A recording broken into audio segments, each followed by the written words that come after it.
మేడ్చల్ మల్కాజ్గిరి జిల్లా జవహర్నగర్ ప్రాంతంలోని వికలాంగుల కాలనీ సమీపంలో గల శ్రీ ముత్యాలమ్మ దేవి దేవాలయ ద్వితీయ వార్షికోత్సవాన్ని దేవాలయ వ్యవస్థాపక చైర్మన్ బూడిద వెంకటేష్ ఆధ్వర్యంలో అంగరంగ వైభవంగా కనీ విని ఎరగని రీతిలో గతంలో ఎన్నడూ లేని విధంగా వార్షికోత్సవ వేడుకలు నిర్వహించారు.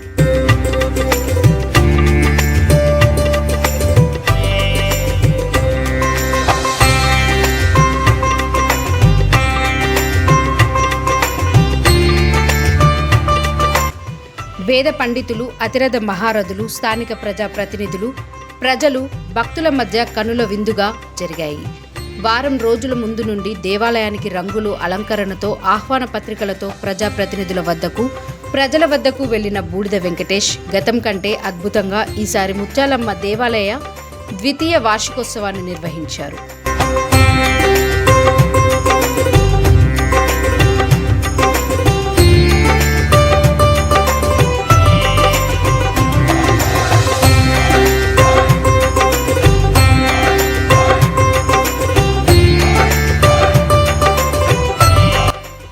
ఉదయం 6 గంటలకు సుప్రభాత సేవ, గణపతి హోమం నుండి మొదలుకున్న పూజా కార్యక్రమాలు సాయంత్రం 5 గంటల వరకు కన్నుల విందుగా ప్రజలను ఆకట్టుకుని వికలాంగుల కాలనీ పురవీధుల్లో అమ్మవారిని ఊరేగింపు నిర్వహించారు.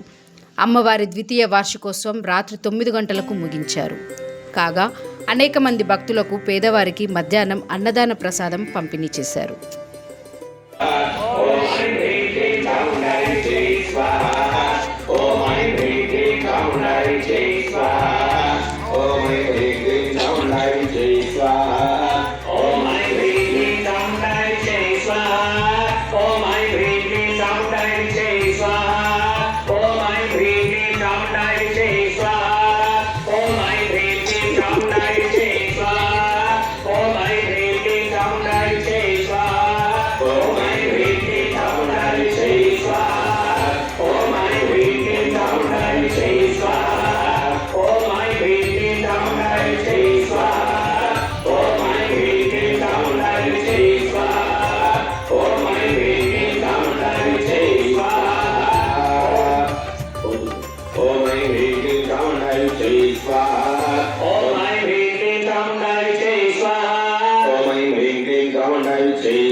Orang